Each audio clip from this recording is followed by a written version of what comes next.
A história da humanidade raramente produziu figuras tão grandiosas, tão lendárias e tão temidas quanto Alexandre III da Macedônia. Conhecido como Alexandre, o Grande, ele viveu apenas 32 anos, mas mudou para sempre o mapa, a cultura e o destino do mundo antigo. Ele nasceu em 356 a.C., em Pela, capital da Macedônia. Seu pai era o rei Filipe II, um estrategista brilhante que unificou a Grécia à força. Sua mãe, Olímpia, era uma mulher intensa, espiritual, ligada a cultos religiosos que alimentavam no jovem Alexandre a ideia de que ele estava destinado a algo muito maior do que a vida comum.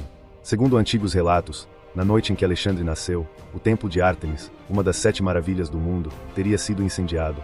Para muitos, aquilo era um sinal de que uma figura extraordinária havia chegado. Verdade ou mito, essa história acompanharia Alexandre para sempre. Na infância, Alexandre já demonstrava coragem fora do comum. O episódio mais famoso aconteceu quando ele ainda era um garoto e domou o cavalo bucéfalo, um animal tão violento que ninguém conseguia montar. Ele percebeu que o cavalo se assustava com sua própria sombra, virou para o sol e subiu em seu lombo calmamente. O caso impressionou tanto seu pai que Filipe disse: "Meu filho, procura um reino digno de ti, pois a Macedônia é pequena demais." Ele tinha razão. Com 14 anos, Alexandre passou a ser educado por ninguém menos que Aristóteles. O maior filósofo do mundo o ensinou ciência, medicina, política, poesia, estratégias militares, ética e o ideal da excelência.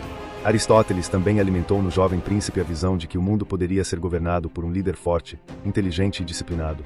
Alexandre cresceu acreditando que esse líder poderia ser ele. Aos 20 anos, tudo mudou. Durante um festival, seu pai, o rei Filipe II, foi assassinado. As circunstâncias nunca foram totalmente esclarecidas. Alguns diziam que foi conspiração interna, outros falavam em vingança pessoal e havia até suspeitas envolvendo sua própria esposa, Olímpia. Mas o fato é que Alexandre se tornou rei muito cedo, e logo nos primeiros dias de governo enfrentou revoltas em diversas cidades gregas que duvidavam de sua força. A resposta de Alexandre foi imediata e brutal. A cidade de Tebas se rebelou. Ele cercou Tebas, invadiu a cidade e a destruiu quase por completo, deixando apenas templos e casas de poetas vivos. Era um aviso para toda a Grécia: não desafiem Alexandre. A mensagem foi compreendida. Em pouco tempo, ele estava pronto para retomar o sonho de seu pai, conquistar o Império Persa. Em 334 a.C., com cerca de 40.000 homens, Alexandre atravessou o Estreito de Helesponto e pisou na Ásia. Conta-se que ao atravessar o mar, lançou sua lança no solo inimigo e declarou que tomaria a Ásia como presente dos deuses. A primeira grande batalha ocorreu às margens do rio Granico. Muitos acreditavam que Alexandre seria derrotado ali mesmo, mas ele liderou seus soldados à frente da linha de batalha, atravessou o rio a cavalo e venceu brilhantemente. Era apenas a primeira das inúmeras vitórias que estavam por vir. Em seguida, Alexandre avançou pela Ásia Menor, liberando diversas cidades gregas do controle persa. Sua fama crescia rapidamente, tanto entre aliados quanto entre inimigos. Foi então que, em 333 a.C., ele enfrentou o rei persa Dário III na Batalha de Isso. O exército persa era gigantesco, talvez 200.000 homens. O de Alexandre era menor, mas estrategicamente superior. Dário cometeu o erro de posicionar seu exército em um campo estreito, onde sua vantagem numérica se tornava inútil. Alexandre aproveitou, atacou diretamente o centro inimigo, fez Dário entrar em pânico e fugir em seu próprio carro. A família do rei persa foi capturada e tratada por Alexandre com tamanha dignidade que até seus inimigos passaram a respeitá-lo profundamente. Depois disso, Alexandre marchou para o Egito. Lá, foi recebido como libertador e proclamado faraó. Fundou a cidade de Alexandria, que se tornaria um dos maiores centros culturais do mundo antigo. Mais tarde, viajou até o oráculo de Siuá, onde foi declarado filho de Zeus. Essa convicção divina alimentou ainda mais seu espírito conquistador. Um homem que acredita ser filho dos deuses não conhece limites. Em 331 a.C., Alexandre enfrentou Dário III pela última vez, agora na famosa Batalha de Gaugamela.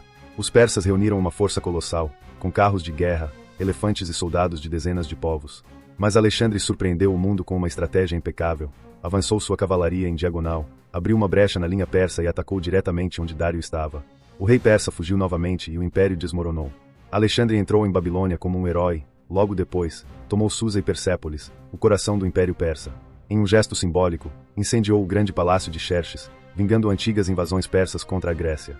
Com a morte de Dário III por seus próprios generais, Alexandre assumiu oficialmente o título de rei da Ásia. Mas suas ambições não pararam. Ele marchou pela Pérsia profunda, enfrentando rebeliões, conquistando tribos e fortalecendo seu domínio. Foi nessa época que se casou com Roxana, princesa da Báctria. Esse casamento simbolizava sua intenção de unir povos diferentes em um único império multicultural.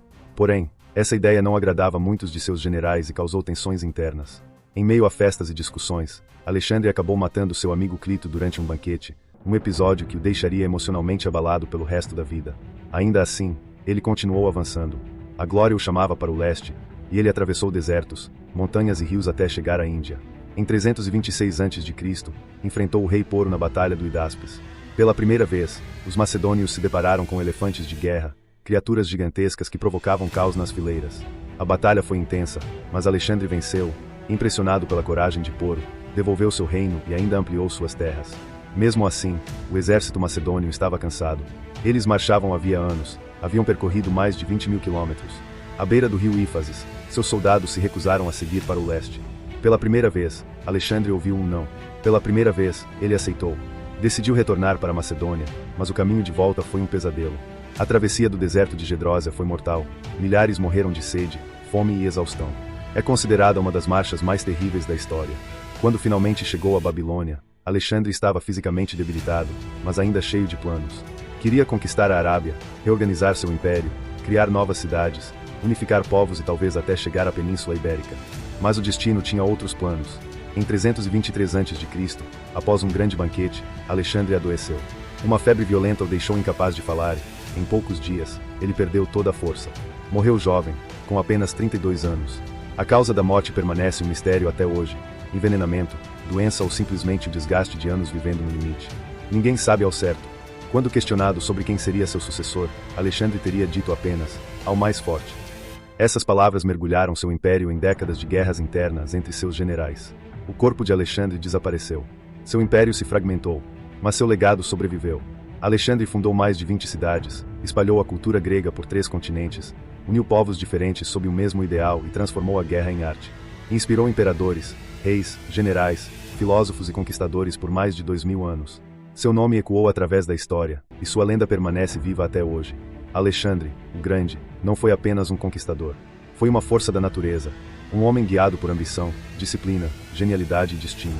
Um homem que acreditava ser filho dos deuses, e viveu como se realmente fosse.